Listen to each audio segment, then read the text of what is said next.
I'm going to insert a brief commercial announcement that in your packets, I want to just draw your attention to these two documents.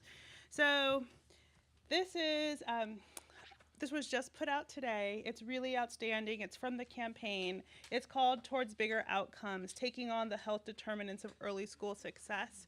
And it is fantastically informative about not only the campaign strategy, but just information about how these health determinants really impact early learning. So I've already read this once, and I plan on reading it at least 3 or 4 more times. And I also want to call your attention to the bio so that you can see just the very high level of expertise that we have in the room here today. So I would like to call up our first panel of guests. If you could please come take your seats. And I also want to call up and introduce our moderator for the next session. So Dr. George Askew is a pediatrician, which means he must be stellar, who has recently who has spent the vast majority of his professional career dedicated to addressing the health and well-being of young children and their families through direct service and advocacy and policy change. He joined the New York Department of Health and Mental Hygiene in November of 2014 from the U.S. Department of Health and Human Services, where he was the Chief Medical Officer for the Administration in Children and Families. With a long-standing history of innovative work in children and family advocacy and executive leadership, Dr. Askew now oversees the Health Department's Division of Family and Child Health, which includes the Bureau of Administration, Maternal, Infant, and Reproductive Health, the Office of School Health, and the Bureau of Early Intervention. Overall, he's just a rock star. So I'm turning the podium over to you. Thank you. I'm mic'd, right? So I can move away from this thing because I don't do well with podiums. So, but and also I'll have to look at this thing because I just jotted down some notes for myself based on what Vicki had to say, which was terrific. And I'm sorry, I think she took off, right? Yeah. So, but I get to catch up with. I have some other things to talk to her about as well.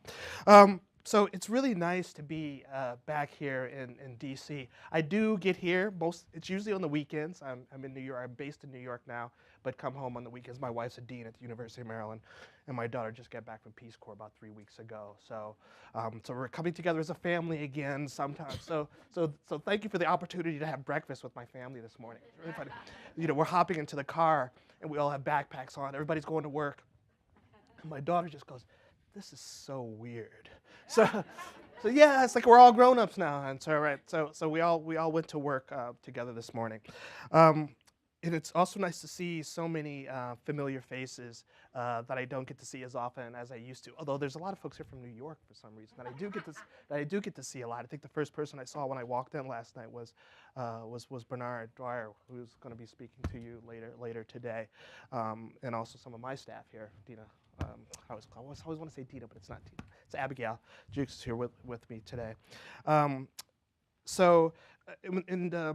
15 years ago, I was the pediatrician for the Head Start program in one of the Bush administrations. And at the time, I had a platform to talk about children in a way that actually didn't sit well with folks for some reason. And what I would often say was, you can't educate a child who is not healthy or has the social and emotional foundations for learning, no matter what your curriculum is. You can shove as much literacy and numeracy down a kid's throat, but if they've got a toothache, or they're hungry, or they had a restless night because they're living in dilapidated housing with mice and rats and things running through their home, you're not going to be able to educate them. And for some reason, it fell on deaf ears. Again, this is 15 years ago. Fast forward 15 years later, now part of my portfolio is the health care of 1.1 million school-age kids in New York City, so K through 12. And it's really nice that it's not falling on deaf ears in the place that I work.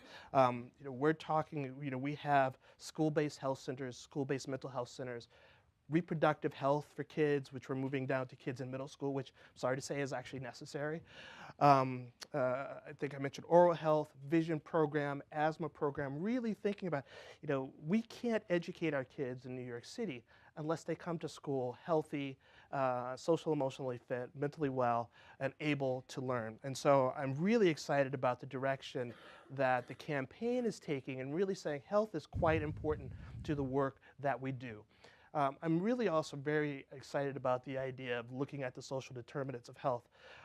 When I was in the Fed, we talked about race a little bit, but it was pretty quiet. I was shocked when I got to New York City and heard the commissioner speak for the first time. And she was talking about race as a public health issue and talking about disparities openly and angrily. And I sort of said, you can't say that out loud. You know, you're a health official, you can't say that. And then I realized, actually, you can.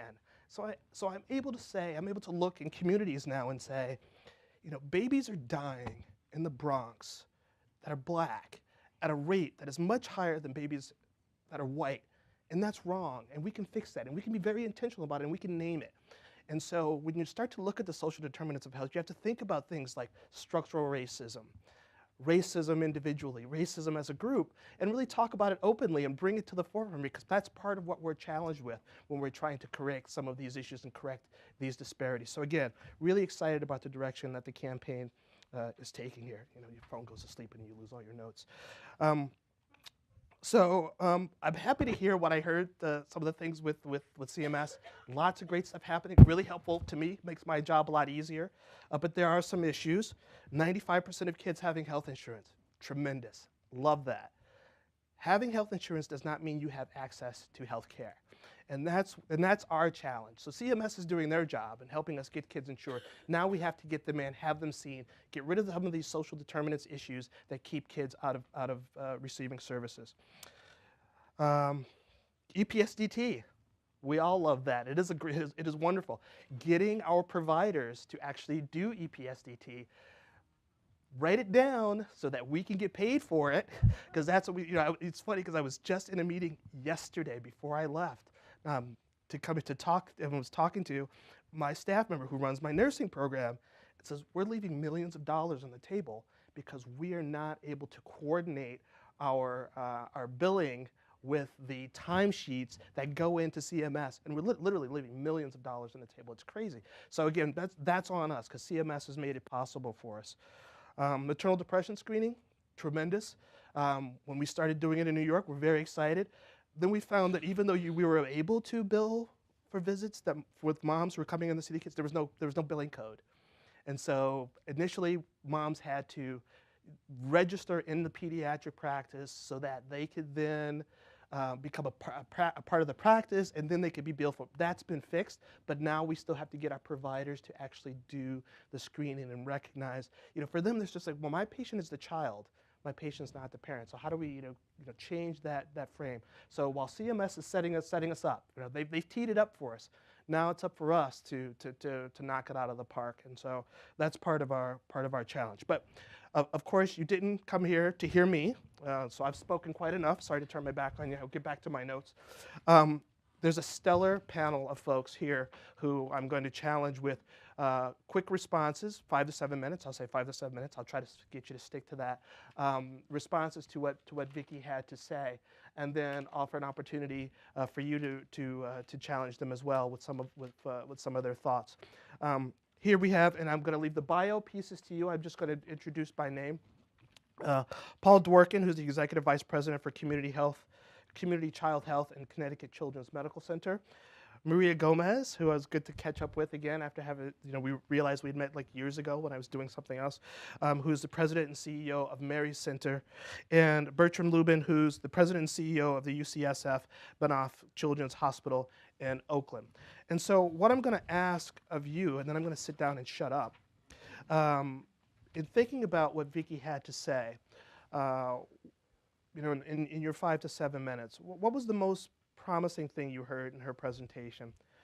What opportunities and challenges do you see from Medicaid from your vantage point?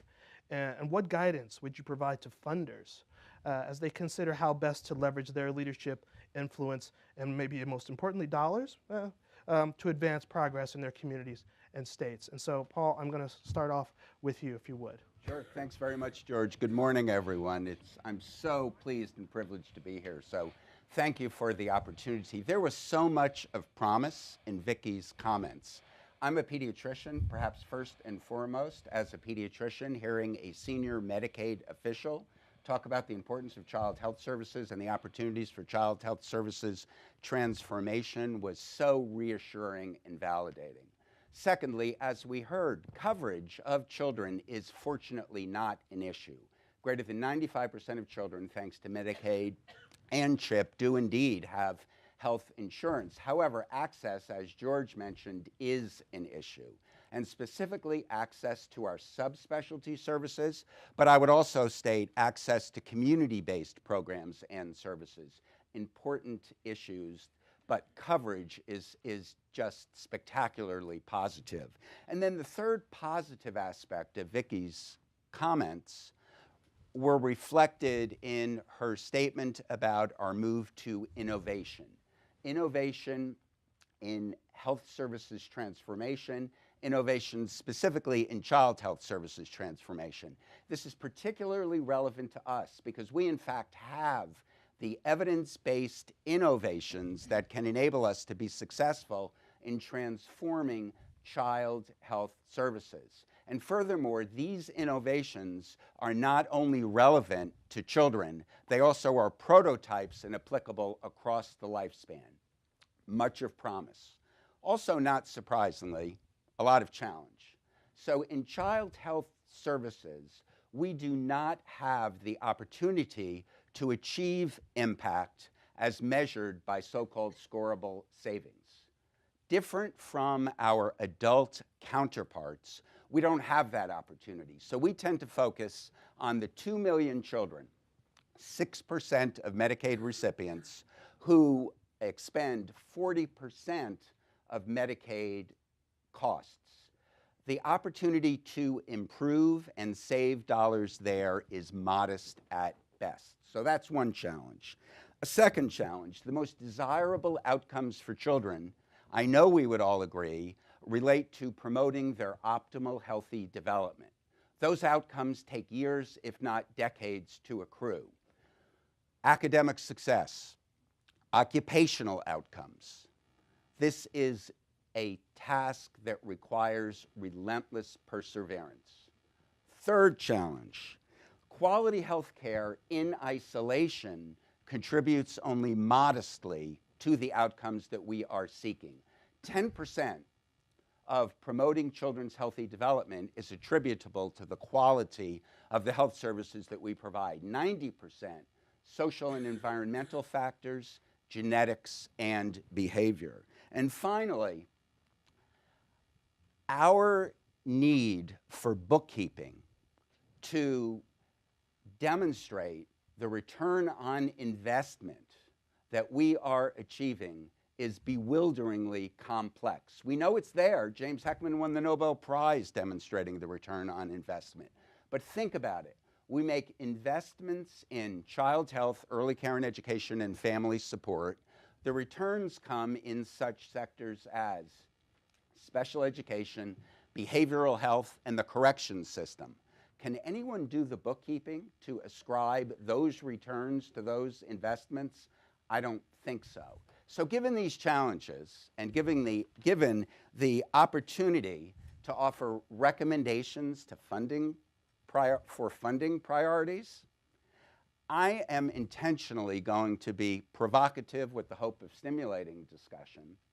And I am also going to be bullet-like in offering these ideas with the realization that we will have far more time for discussion. So I'm going to very quickly offer you 6 recommendations to meet my 7-minute time limit. Number one, we need to expand our focus beyond children with complex medical conditions, children and youth with special health care needs, to all children, especially those who are vulnerable and at risk for adverse developmental and behavioral outcomes. These are the children for whom our interventions are most efficacious, and this is where the return on investment is that Heckman has documented through his research. Number two, we must ensure that our early detection efforts, think about EPSDT and developmental screening, are always conducted within the context of a comprehensive, integrated process of developmental promotion, early detection, referral, and linkage. Early detection without referral and linkage is ineffective, and we would argue it's unethical. Furthermore, without a comprehensive process in place, there is steep fall off at every step from detection to referral to linkage. Third recommendation, support strategies to engage all sectors in promoting children's optimal healthy development. Child health, early care and education, family support, of course. But I would also suggest to you that there are a whole host of diverse sectors that are equally critical. Healthy homes, safe neighborhoods, transportation, food and nutrition, workforce development, faith-based initiatives, arts and culture, and the list goes on. We need strong cross-sector linkages among and across these sectors. And we're very enthusiastic about a model called the Care Coordination Collaborative Model that we have implemented across Connecticut. We are disseminating across the country through our Help Me Grow affiliate network that literally coordinates the care coordinators across sectors. And it has the potential to transform the medical home to a health neighborhood. Fourth, support research that acknowledges the importance and the validity of proximate measures of children's optimal healthy development. We need to focus on those mediating factors that we know we can measure, that we know we can impact, and that we know correlate with the long-term elusive outcomes that we are seeking, like, for example, third grade reading achievement. We have particularly embraced the protective factors framework of the Strengthening Families Initiative of the Center for the Study of Social Policy. We know that if we are strengthening family resiliency, we are promoting children's optimal healthy development. Number 5, support innovations that allow us to collect population health measures across sectors. You heard already this morning about the importance of data collection. We must collect data to identify gaps, identify capacity issues, and inform our advocacy. Furthermore, many of us are in results-based accountability states. We have to be able to demonstrate the efficacy of our interventions. We have to promote strategies that enable us to overcome the perceived limitations of HIPAA and FERPA. The perceptions exceed the regulatory realities. And finally, we must develop the methodologies to effectively and convincingly demonstrate cost savings and return on investment. So we, for example, have been able to demonstrate the extent to which facilitated linkage to community-based programs and services decreases the likelihood of pediatricians resorting to referral to medical subspecialists like me, a developmental behavioral pediatrician. We've even used the term demedicalization to characterize this process. Furthermore, we know the long-term return on investment is there. We need to advocate for changing the methodology for scorable savings, so-called dynamic scoring that enables us to look over many years, if not decades. So in summary, today's discussion will repeatedly highlight the extent to which the explosion in our knowledge of early brain development, early child development, the biology of adversity, creates extraordinary opportunities for us to leverage Medicaid and leverage child health services. We have the opportunity to go beyond the triple aim and promote all children's optimal healthy development, but we need your support to do that. Thank you very much. Thank you, Paul. That was great. Maria, same to you. What was most promising? What are the opportunities and challenges you see in Medicaid? And what would be your advice for funders? So he said it all. No, I'm just I'd give him 5 more minutes of my time. That's right. So I am going to be speaking from a perspective of having done nursing for many, many years and being a director and the funder of the agency that I run, Mary Center, for the last 29 years. And so just to put in perspective of sort of where I come from, I started the center because of all the issues that I saw in working in a public health system in terms of being able to reach the unreachable. And so the center really was a model for what I saw, but also what I experienced as an immigrant coming here as a young adolescent. And so for me, what I saw from early on was the fact that having had the privilege, or not me, but having had the privilege of being born at the right time, with the right, parents with the right tools and the right kind of home and everything that he just spoke about, the right environment, are very, very important. They were the reason for many of my delays as a young child. The third is around social supports, and those social supports around not just the child, but the entire family. And again, as an example, that was not something I grew up with. And the third was around education. And the reason why I left my home country was being able to get an education, but not only for the child, but also for the parent.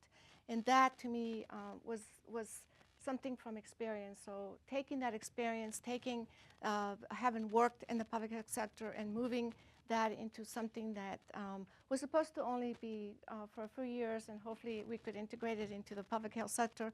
But here we are with 6 centers here in the region, in Maryland, in the District of Columbia, with a senior center built into it and schools built into it.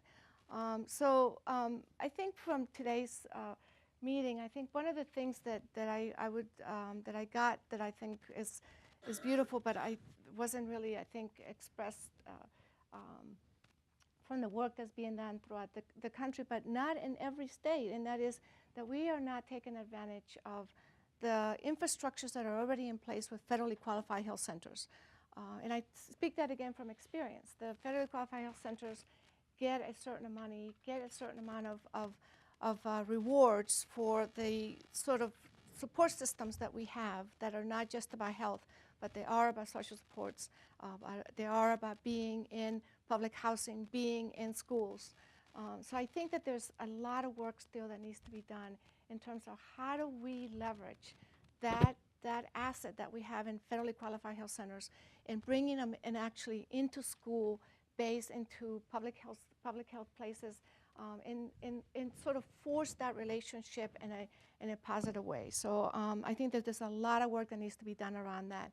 We're in 11 schools here in the District of Columbia doing behavioral health, but we've had a very hard time because of the managed care organizations and the way they pay to get into for the whole full scale of services, of health services. But the behavioral health, for paying reasons, and I won't go into detail, is more feasible. And so it's amazing because we're not only, if you're in the school not just to see children, you're there to see the parents, and you're there to train the teachers. And what we have done is that we have actually been able to actually say that no child is to leave that school for any behavioral reasons, because the teachers are going to be trained and they're going to be given the tools to know from day one who is the child that needs the help, and that they can have parachute the behavioral health folks in the classroom to help them and to mentor them through that process. So it's not just about taking care of the kid and taking care of the parents, but also taking care of our most beautiful asset, which are our teachers, that sometimes lack the resource and the time to do what they need to do for our children. I think that another thing that she talked about was home visiting. I think home visiting, depending on what state you are, and I sit in a quasi-state here in the District of Columbia, that has been having a lot of trouble sort of believing in the process of this strategy of home visitation. It is not a end all of for children and families, but it is a strategy that we have found that not only works for all that she mentioned, but it also helps what I think is even more important, and what we say always at Mary Center is that parents should be their children's first teacher and best teacher. And so for home visiting is really about moving that kid into better health and making sure that parents are planning their next pregnancy, and whether they want to have another child or not, that we are there for that, and through that process, but also that we're moving that parent up that economic ladder to training. And one of the things that we have been able to do through this home visitation program is to actually get folks into the center to get into livable wages, because if we're really going to deal with the whole issue of poverty, you know, we can sit all day and talk about all the programs and everything that we do, that we have, but if we're not really training also the young parents, that we have an opportunity to train them into livable wages. And some people will say, well, what are those wages? How can they get into those if they're busy, they're that? You know, we need to rethink TANF. You know, how is TANF, you know, parents under TANF, either they get TANF or they don't work. You know, or once you work, you don't get it.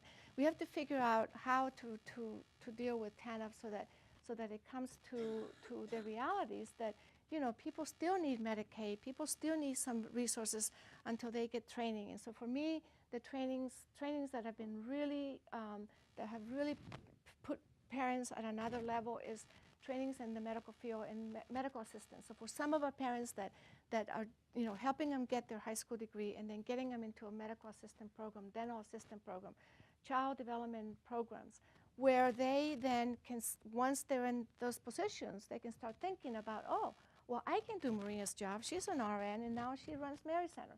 You know, dental assistants, great position for people. They may not become dentists, but they will become hygienists. Great wages. Child development. Some of our child development training people that have gone through our program, we've opened up over 100 child development centers throughout the region.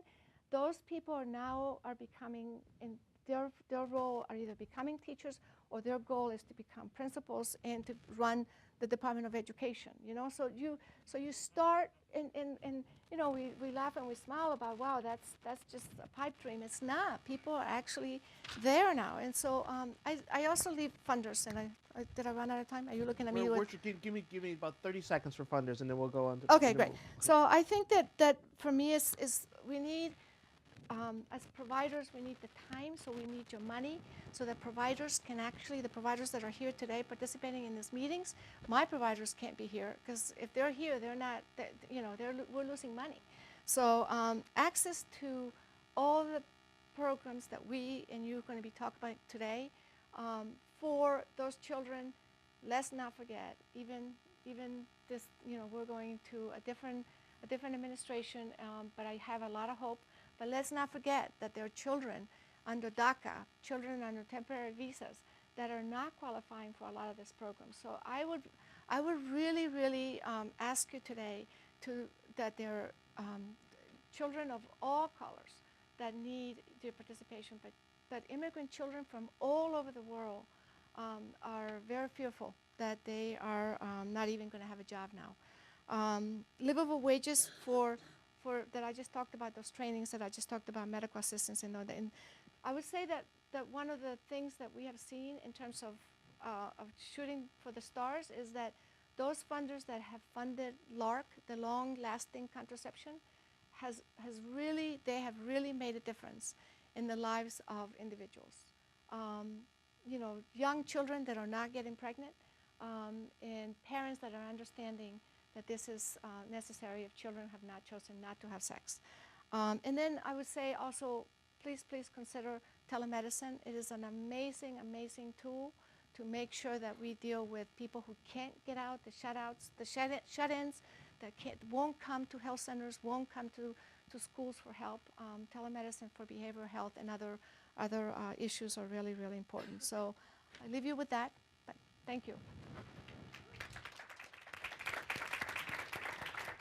Bertrand, 2 tough acts to follow. Oh, they're phenomenal. I would have given a few minutes to each of those speakers because they're right on track. So I have a little different background than the other 2 speakers. I'm also a pediatrician. I'm a pediatric hematologist oncologist, and I work at Children's Hospital in Oakland. I've been there for 45 years, and the hospital's been there for 100 years. I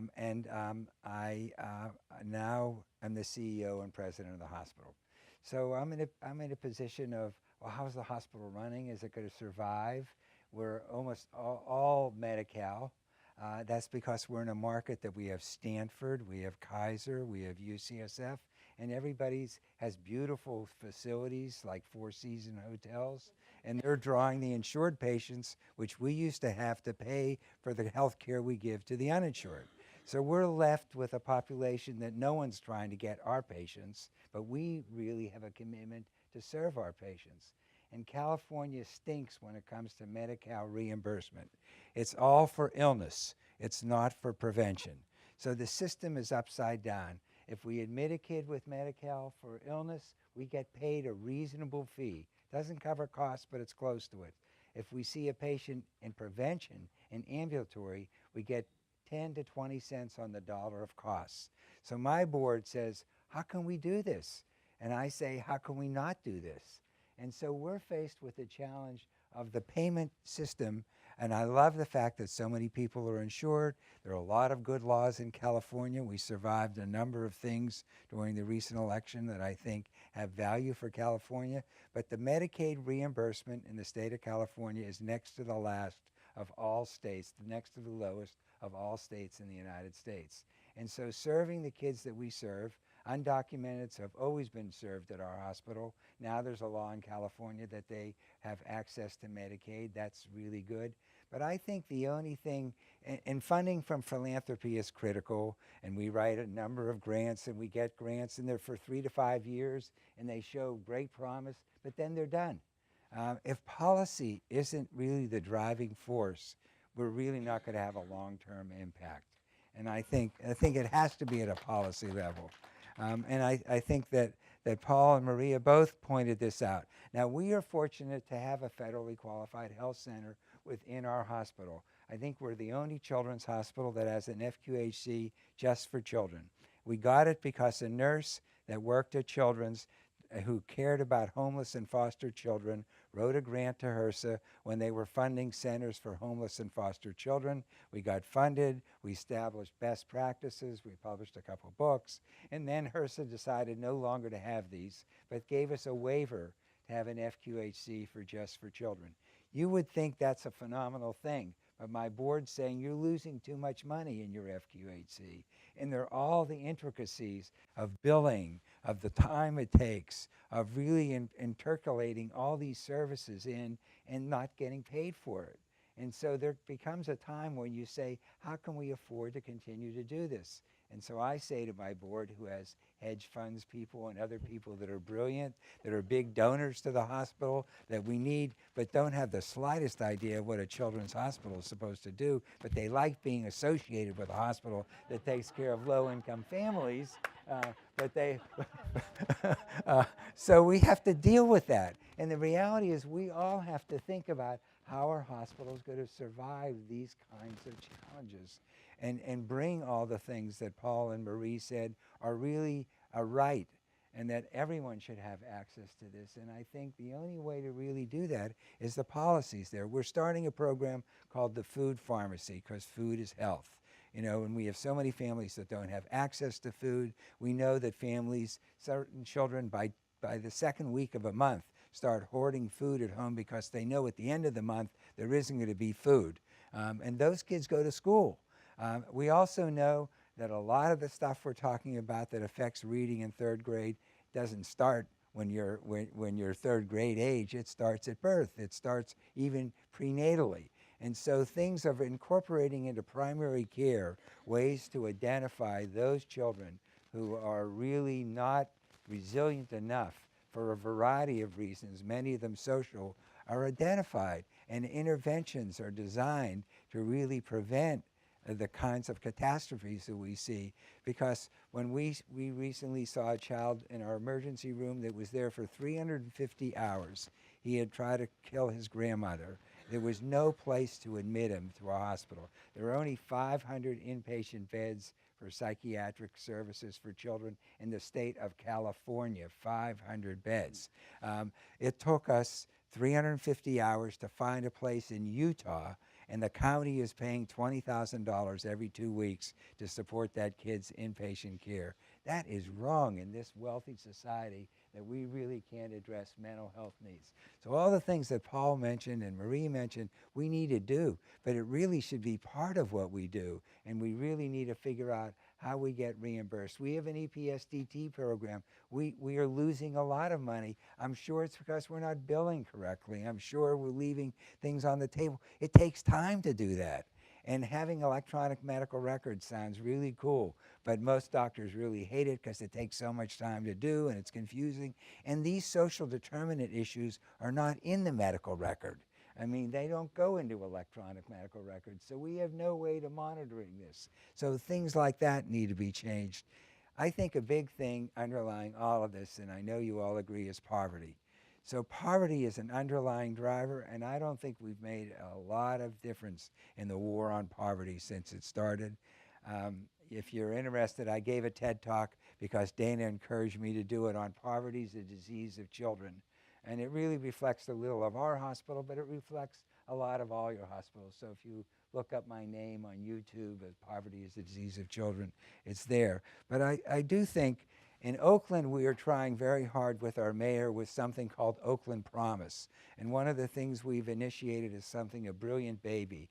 When a low-income family has a child, we start a savings account for college. We put $500 in an account. We've raised this philanthropically, and the Benioffs have been a big contributor to social justice in Oakland, given almost $10 million so far, and probably more to come. And then we educate the families about how to manage an account.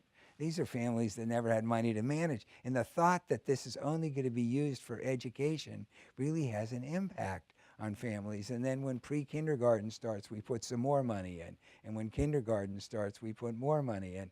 And eventually want to have a scholarship for all kids to be able to go to school and to have kids have the hope that there is something out there to do. Most families, we have many summer internship programs, both in science and in social things, and learning the skills that Marie's talked about, because really navigators and community workers, opportunities really exist if we really want to address it. We don't have enough pediatricians to go around to do what we need to do, and we really need to look at the workforce that's different than the workforce we have right now. And I think it's wonderful what Vicki said. I think what Marie said, that was every state's a little different. And our state sucks when it comes down to reimbursement for Medicaid. And we're such a wealthy state. You would think that it would be better. And we have so much food in our state, you'd think that no one would not be able to get food access. So we need to leverage what they say with what's going on here. And then we're all petrified about what the future is going to be and whether everything we're discussing here is going to be something we're going to discuss 6 months from now, or whether there's a new discussion and we have to have another meeting to address, well, now how do we go forward? But we have to continue to fight for it, that's for sure. And in many cases, there are CEOs like me at other children's hospitals who have the same passion. This is why we went into pediatrics. It's to be sure that all kids get the benefit of health, that it's a right, and that their future, everyone should have a future that's the same as my kids have. And I think we're all here to make that happen. So thanks for letting me speak. So I think we had some very provocative statements, which leads us into the next section of the morning, which is the opportunity for mini lectures disguised as questions, which some folks call Q&A. That I say that in order to sort of caution you to really make your questions short and directed toward this. You have a great deal of expertise and knowledge here, so please do keep them short and direct. And so the floor is open. Sue? Thanks. I'm Suzanne Immerman. I'm a consultant to the campaign, among others. 2 questions for probably any of you, but they're both, I think, inspired by your remarks, Doctor. One is, so where would one advocate for policy changes around like that mental health issue? I mean, that's obviously the California example you gave is horrendous, and I'm just wondering, is there federal policy advocacy we need to do, or is that state by state, or is it both? And could you elaborate a little bit on that? And then my second question is just, because we're talking about the blending and braiding of resources, without maybe calling anyone out by name, could you give us a specific concrete example of an effective philanthropic grant that helped you leverage greater sustainable resources as opposed to like build a building or something? Who wants to start?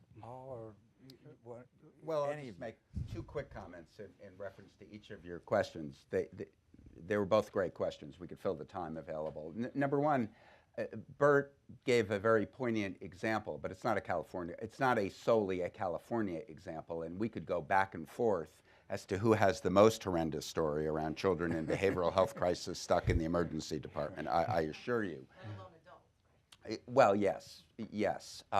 So there are evolving strategies, innovations that can make a difference, but they make an incremental difference. So enhanced care coordination within the emergency department setting can shorten the hours from 350 to 320. And I don't mean to be sarcastic that's about probably it, right. but probably incremental.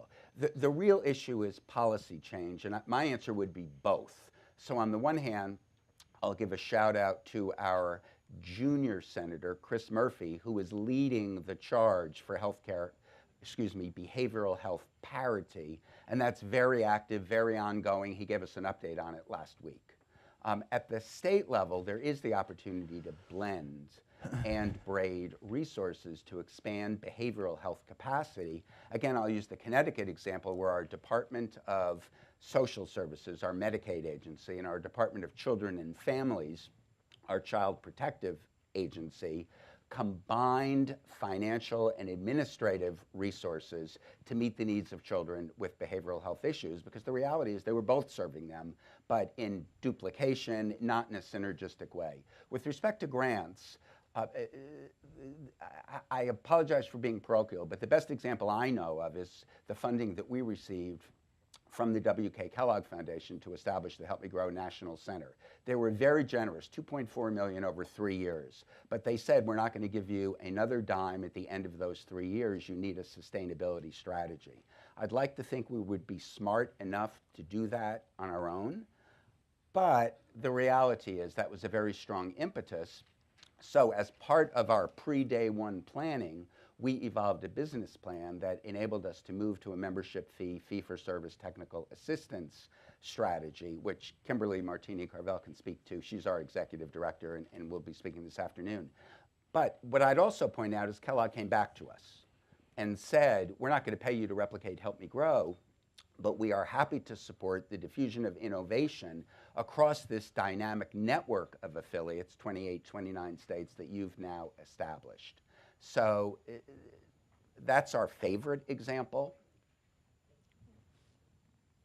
I would say that for us has been, well, for the behavioral health, I think that it is both federal and state. And for us, I think that, I forgot my thought, but let me go back to the funding piece that we leverage. The state education component here in the District of Columbia has done an excellent job of making sure that education for pre-K is excellent. But there was a private foundation, and is it okay for me to mention it, do you think? Okay, the Bainham Foundation gave money to various organizations to also emphasize how to bring the level of education for the teachers, to make sure that we expand what the state is already doing in education. I'm sure there's going to be some conversation around that, but that's how we leverage, right? So it's public sector and the private sector coming together.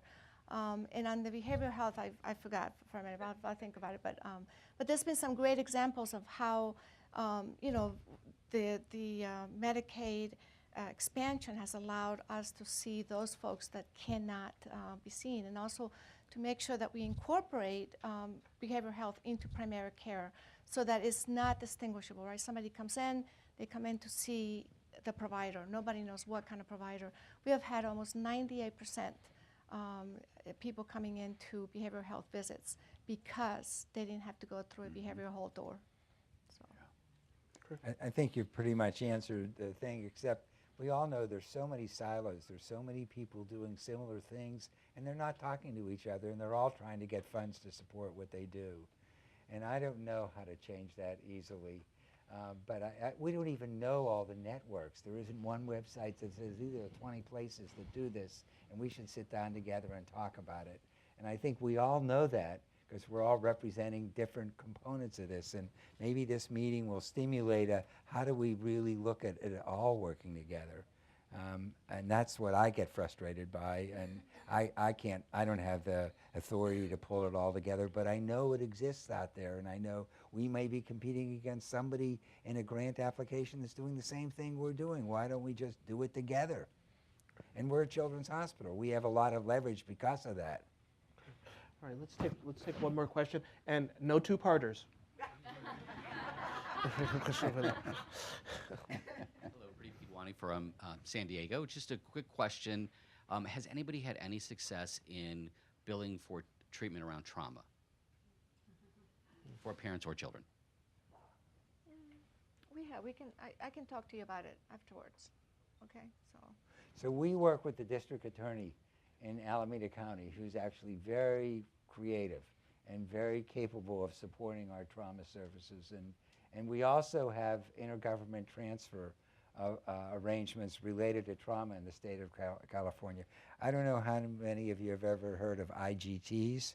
Well, IGTs are federal dollars that every state has that can be matched. So we have the capability in our hospital to match $30 million of donations a year to get $60 million back because of the Medicaid population we serve, and trauma is one of the things. So you have to investigate what's out there in terms of the ability to match. Now, the donors can't be our board members, unfortunately, because then we could do it.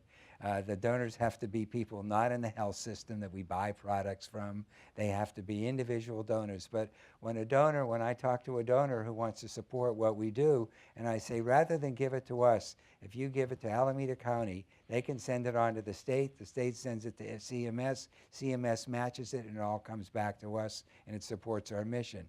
So you ought to explore IGTs, intergovernment transfer. Are there any opportunities for your programs to really get intergovernment transfers? I'm going to take the opportunity now to maybe preview what we may be hearing and seeing this afternoon and give you a taste of what may be to come. Can I just say something real Of quick? course you can. Since I'm a senator here in the District of Columbia, any one of you who has time, please, if you want to go visit one of the centers, please let me know. And any other plugs? Sorry, go ahead. Sorry.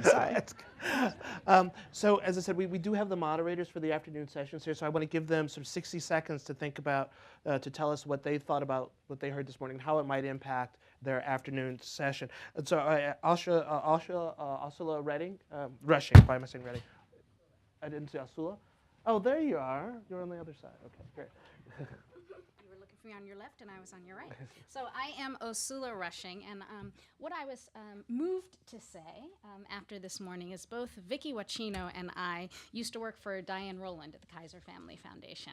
And I remember Diane once listing what she saw as the role of philanthropy. And her list was simple and it was elegant. Number 1 is to challenge the status quo. Number 2 is to make the invisible visible. Number 3 is to innovate, which means finding people to think about ideas for the next generation.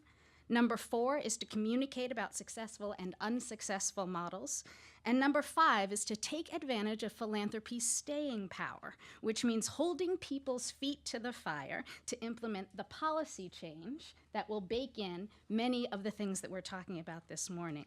So I think she was quite right, and I look forward to thinking with you about how funders can use their influence and their leadership and their money, not as important always as their voice, to move some of these things forward. You will see when you look at who's on my panel that there are people with strikingly similar names. We have an Anne and an Anne, a Susan and a Suzanne, but then we have a Debbie and an Ursula. I don't want you to think that the similarity in names means that we don't have a wide variety of skills, experiences, and ideas that you will hear on that panel. It is a brilliant, compelling, and creative bunch, so you don't want to miss it. We'll see you back here at 4.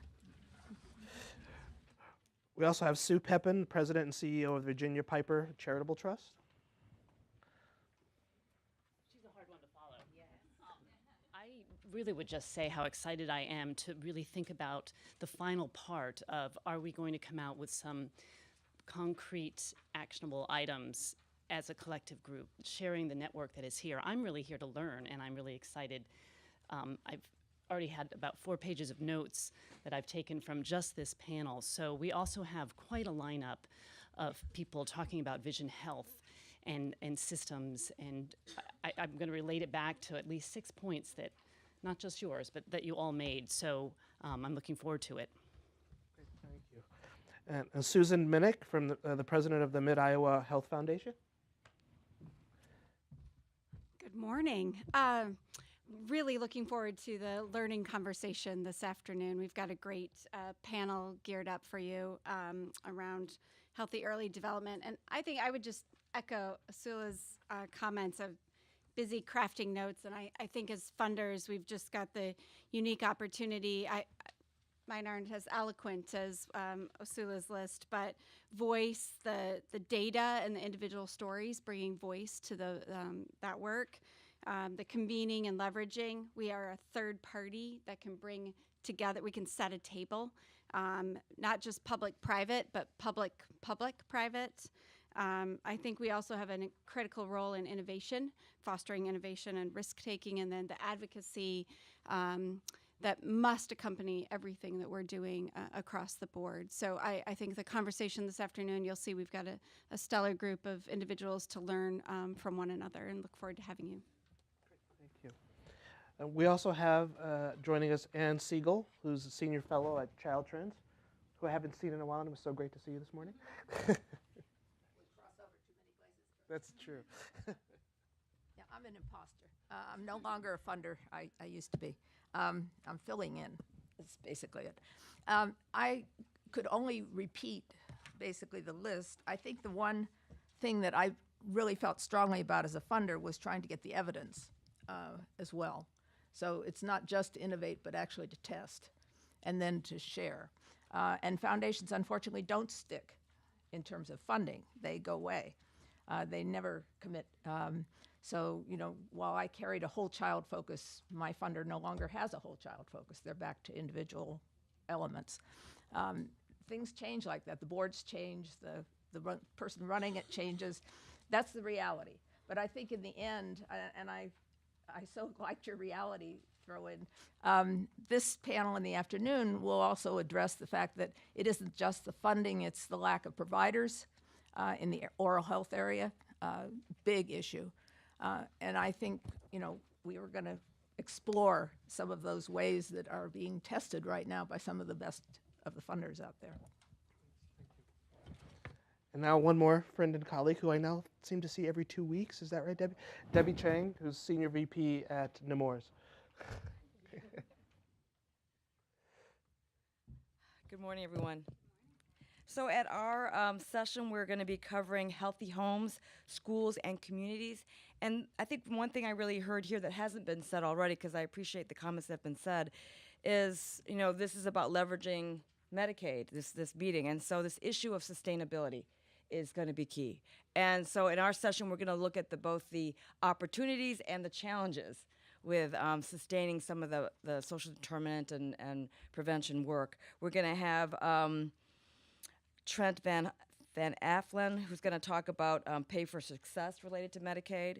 We're going to have Sarah, who's going to talk about the free care rule. I'm going to talk about the current options under Medicaid, and there are actually lots of options under Medicaid. And then finally, we'll have Ann DeBiase, who's going to reflect for us, and she's from Trust for America's Health. So we have a great panel. I hope you guys come. Thank you. Thank you all, and I want to thank again our panelists. Thank you all for your attention and your questions, and for the work that you do. We have up